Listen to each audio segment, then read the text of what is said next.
All right, so just starting back from the top here, Mm. we have network planner output for MV5 run with 2,000 kilowatt hours. And in this folder, there's a proposed Mm. shapefile, and Yeah. there's a metrics local that has all of your demand points. Yeah. And so we want to plot these points and these lines together, Mm. as well as the existing grid that we're going to say is the proposed from 1,000. So we have Great. two scenarios. I have 2,000 and I have the 1,000 scenario. And for the map we're going to make is going to have three elements. It's going to have all the points in metrics local.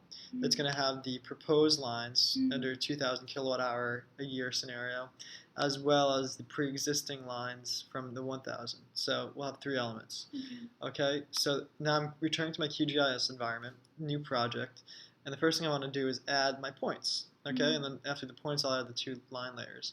So to do that, I'm going to go to layer, and there's a add add layer function, and there's a lot of different types of geospatial data.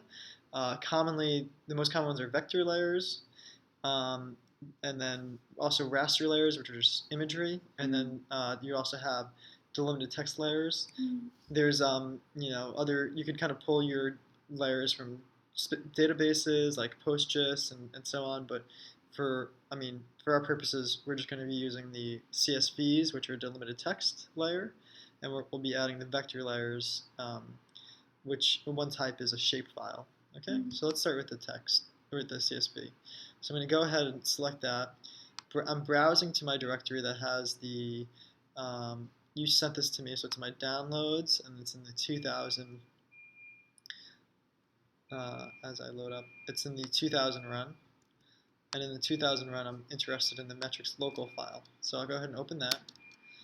And I have to be a little savvy when I import it because the first header is a throwaway. It's got the projection. So I'm going to say in record options, the number of header lines to discard here, I'm going to go ahead and say 1 because if I keep the first one, I have this projection line. I don't really need that. So I'm going to go ahead and, because the column headers start at row 2 actually. So I'm discarding the first one, and then row 2 gives me my header names.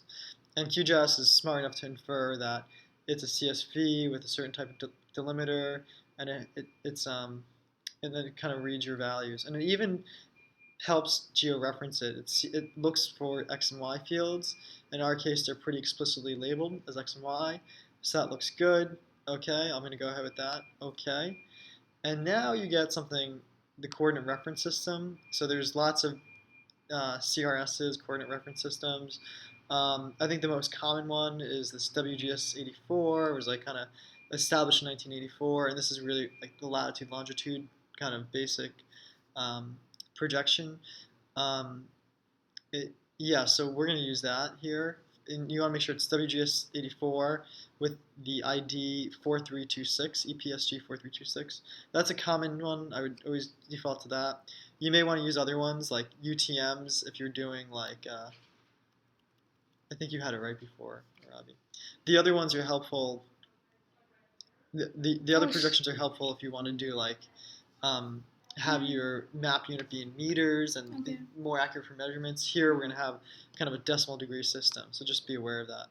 And now here I have a bunch of points. Okay. Mm. Um, while we're here, let's get a little fancy with the points, and I can just expose you to some styling. So to style, I think you can. 1 second, I don't have that. Okay, so if you don't, Okay, so if show I all go to layers. Windows, wait, is it Windows or View? View. Okay, so in your case, yours looks like this, right? You have no Yeah. layer window, Yeah. nothing there. So there's always a way to bring it back, and I think it comes through. Yeah.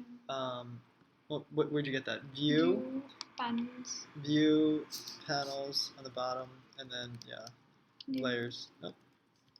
View, panels, layers. Okay, Mm. this is helpful.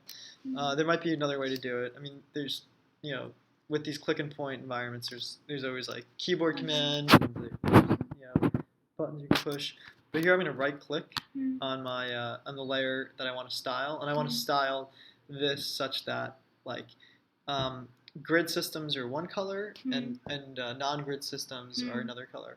So to do that, I have to go to the properties because right now they're all just one color of green. So I'm going to go to properties, and then we'll see that you have a bunch. This ribbon on the left that gives you a lot of options from like you can inspect the fields, the label, you can attach labels to it, you can just get the metadata and so on.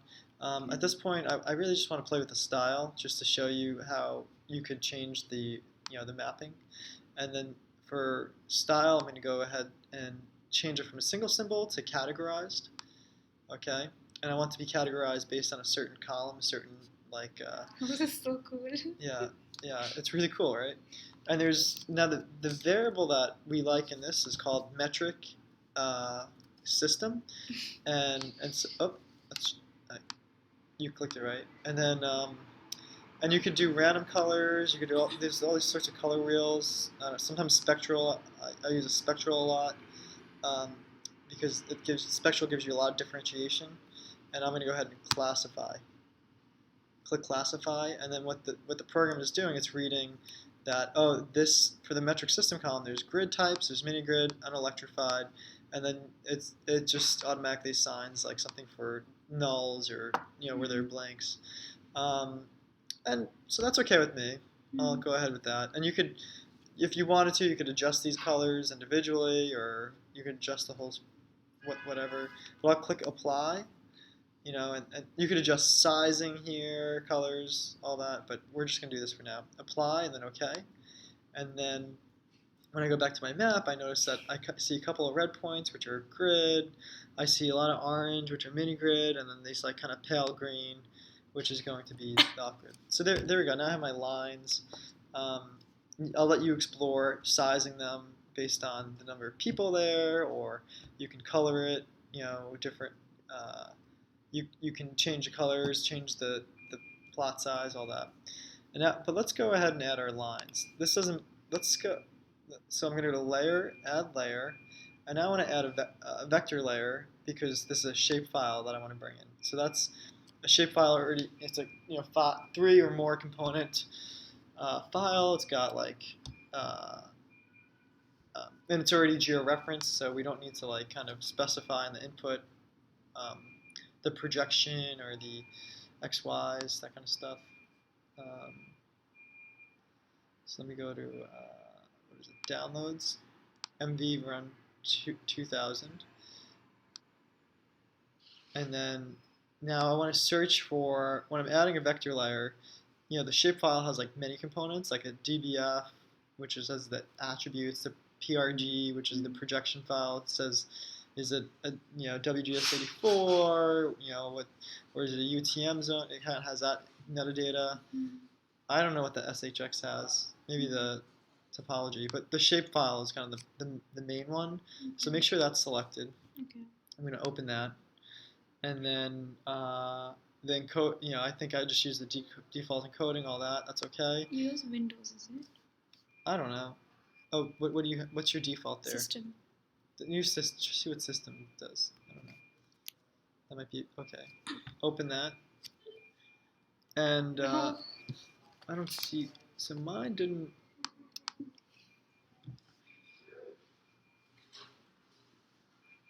Huh. Something happened here.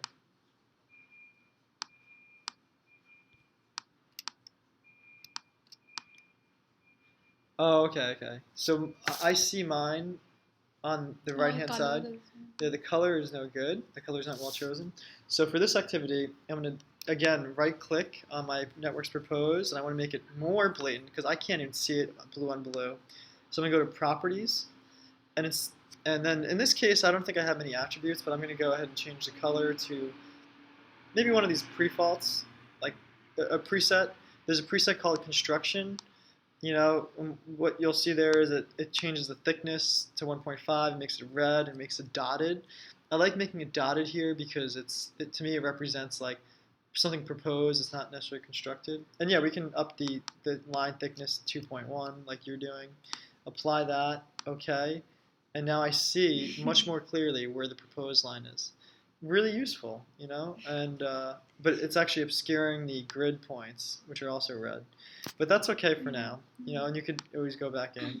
And to zoom in and out, I think you could, you just scroll like up and down respectively to kind of zoom in and out, and then panning is achieved with this with the hand tool in the top left. So if you click on the panning hand, you click, hold, and drag. That's how you pan it.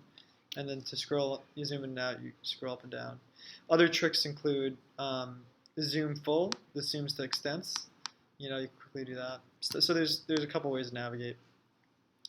But I want to get better context here by knowing what the existing grid lines look like, because I just have these little red dotted proposed lines. So let's go ahead and do the same process, but for adding a vector layer. In this case, I clicked on this symbol for add vector layer. That's okay. Same thing. I want to browse. In this case, I want to add the 1000 MV run 5 1000, and I want to add those proposed lines because these are, in this case, my existing. Open that up, and that's okay.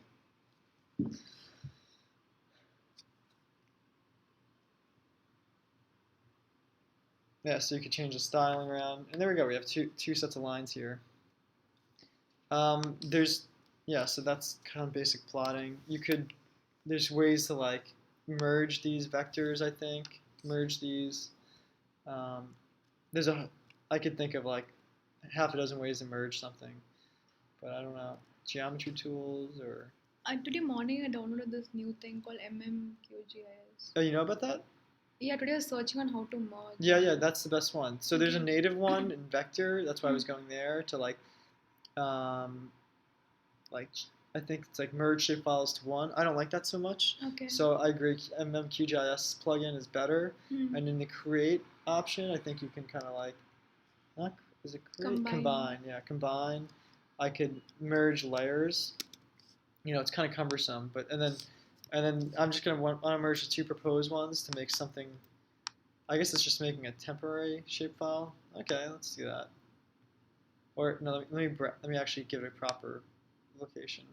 So in the 2000, I'm going to make a new shapefile called new-existing, and then save it, and then click OK. And then what I expect to see is now I have. Oh, it didn't really combine them. It just seemed to only have one of the proposed. Oh, that's unfortunate. I guess it didn't work. Oh. Okay, so we gotta work on that. But that needs more troubleshooting. That's what it says to me. So that's like basic. That's some basic plotting. Okay.